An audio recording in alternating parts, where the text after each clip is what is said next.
जय हिंद दोस्तों, मेरे चैनल डिफेंस डिस्कशन में आप सभी का स्वागत है। आई होप आप सभी ठीक होंगे।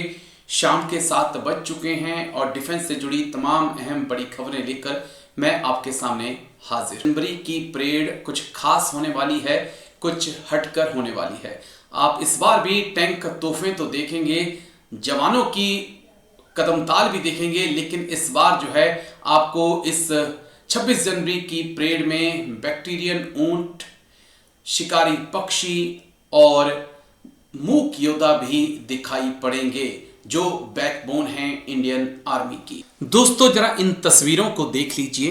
ये तस्वीरें इस बार 26 जनवरी की परेड में खास होने वाली हैं। गणतंत्र दिवस 2026 पर इस बार कर्तव्य पथ पर एक बेहद खास और भावनात्मक नजारा देखने को मिलेगा। पहली बार भारतीय सेना के पशु दस्ते इतने बड़े और संगठित रूप में परेड का हिस्सा बनेंगे। ये वही मूक योद्धा हैं जो बिना बोले देश की रक्षा में अहम भूमिका अदा करते हैं। इस खास दस्ते में बैक्टीरियन ऊंट, जौंस्कर पोनी, शिकारी पक्षी रैप्टर्स, भारतीय नस्ल के 10 सेना के कुत्ते और 6 अनुभवी सैन्य कुत्ते शामिल होंगे। बैक्टीरियन ऊंट ने सबकी निगाहें अपनी ओर खींची हैं, अपना ध्यान जो है अपनी ओर खींचा है। परेड में सबसे आगे रहेंगे बैक्टीरियन ऊंट, जिन्हें हाल ही में लद्दाख के ठंडे रेगिस्तान इलाकों में तैनात किया गया है। ये ऊंट 15,000 फीट से ज्यादा ऊंचाई, कड़ाके की ठंड, मुश्किल हालात में काम कर सकते हैं। ये 250 किलो तक का सामान ढोने में सक्षम है और कम पानी चारे में लंबी दूरी तय ये कर लेते हैं।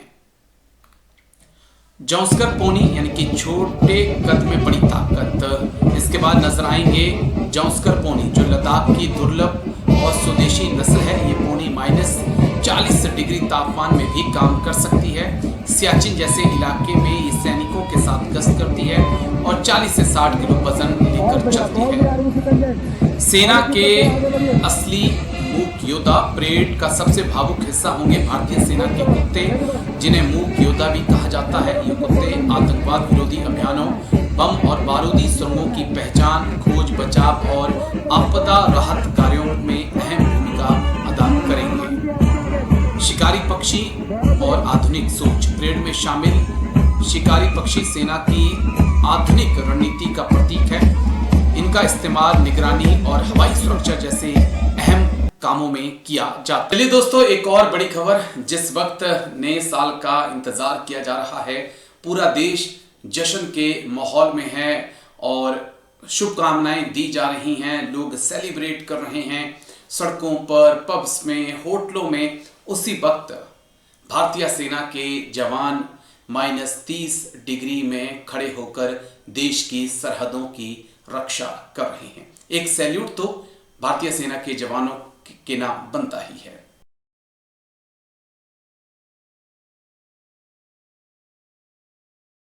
तो साल 2025 विदा होने वाला है। दुनिया 2026 के स्वागत के जश्न में डूब चुकी है। चारों तरफ रोशनी, पार्टियां और पटाखों का शोर होगा, लेकिन इस शोर और चकाचौंध के बीच एक ऐसी तस्वीर सामने आई है जो हमें याद दिलाती है कि हमारी ये खुशियां किनके दम पर सुरक्षित हैं।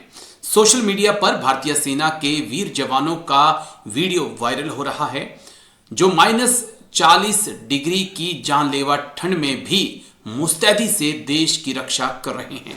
वायरल वीडियो कहां के हैं हम नहीं बता सकते आपको, लेकिन वीडियो में देखा जा सकता है कि चारों तरफ बर्फ पड़ी हुई है। हमारी सेना के जवान गश्त कर रहे हैं और वो ये देख रहे हैं कि कहीं दुश्मन तो घुसपैठ करने की फिराक में नहीं है।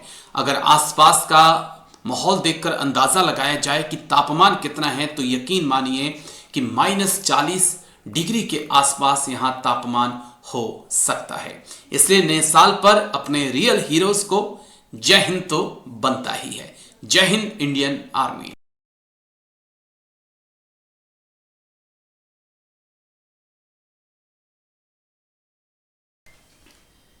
चलिए दोस्तों, आगे बढ़ेंगे। अब खबर जम्मू कश्मीर से। जम्मू कश्मीर के डोडा किश्तवाड़ की जो रेंज है यहाँ पर पिछले 2 सालों से आतंकी गतिविधियां बहुत ज़्यादा बढ़ गई हैं। इन्हीं पर लगाम लगाने के लिए भारतीय सेना, असम राइफल मिलकर कई अभियान चला रहे हैं। लेकिन इसी बीच फैसला किया गया है कि गांव के लोगों को भी हथियार चलाने की ट्रेनिंग दी जाए और ये बेड़ा जो है इंडियन आर्मी ने अपने कंधों पर उठाया है।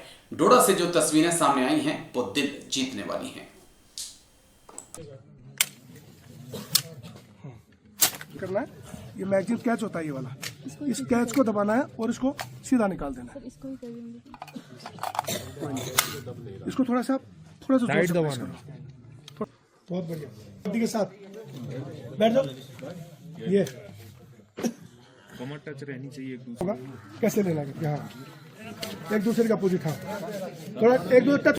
ये जो तस्वीरें आई हैं दोस्तों, ये जम्मू कश्मीर के डोडा से आई हैं, जहां पर आतंकवाद विरोधी ऑपरेशन के तहत अब गांव वालों को भी ट्रेनिंग दी जा रही है। आर्मी ने मंगलवार को चेनाब नदी के ऊपरी इलाकों के 17 गांव से 150 विलेज डिफेंस गार्ड्स को ट्रेनिंग दी। इनमें महिला स्वयंसेवक भी शामिल हैं। आर्मी के अधिकारियों ने बताया है कि डोडा चंबा बॉर्डर से सटे गांव के लोगों को ट्रेनिंग दी गई है। उन्हें हथियार चलाने, सैन्य रणनीति, आत्मरक्षा, बंकर बनाने और दुश्मन के हमलों को नाकाम करने की ट्रेनिंग दी जा रही है। ये गांव जंगलों और पहाड़ी इलाकों के पास स्थित हैं, जहां आतंकियों की संदिग्ध गतिविधियों के बाद सुरक्षा बल लगातार सर्च ऑपरेशन चला रहे हैं। ट्रेनिंग भालेसा इलाके के शिंगनी पंचायत में हो रही है, जो डोडा से महज 90 किलोमीटर दूर है।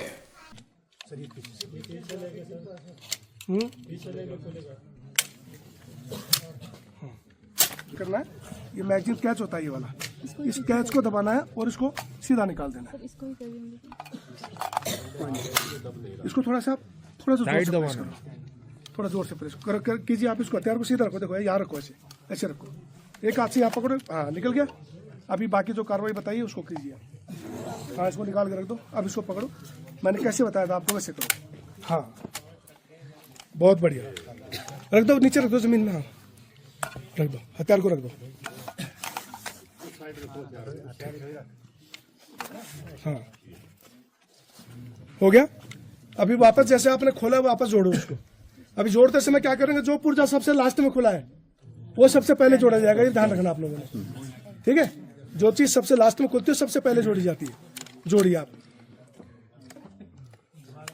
पूरा, और दबा उसको, हाँ ये अब जाने दो पूरा। हाँ अब इसको ऊपर करो, पहले बैरल को आगे करो ऊपर, नहीं हाँ इसको वापस बिठाओ आगे। अभी ट्रिगर प्रेस करो ऊपर की तरफ करके। भारत माता की इंडियन आर्मी। पहले हम धन्यवाद करेंगे होम मिनिस्ट्री ऑफ इंडिया को कि उन्होंने हमें 303 के बजाय ऑटोमेटिक हथियार दिया है, जिससे हम लोगों को काफ़ी सहूलियत होती है। और मज़ीद हम चाहते हैं कि और ऑटोमेटिक हथियार मिले, खास करके हमारे जो डिस्ट्रिक्ट डोडा की जो हमारी तहसील गुंदो है, तो ये काफ़ी मतलब पहले भी टेररिस्ट से हाईलाइट रही है। यहाँ का हर गांव जो है तो जंगल में ही है, हर आबादी जो है तो जंगल में रहती है, जहाँ पे टेररिस्ट को आना मतलब हमेशा आसान रहा है आज से पहले। और हमें ऑटोमेटिक हथियार मिल जाते हैं तो हम और मजबूती के साथ आतंक के साथ लड़ सकते हैं। इंडियन आर्मी का शुक्रिया अदा करता हूँ, जेके पुलिस का शुक्रिया अदा करता हूँ कि जो हमें समय समय पे ट्रेनिंग देते रहते हैं।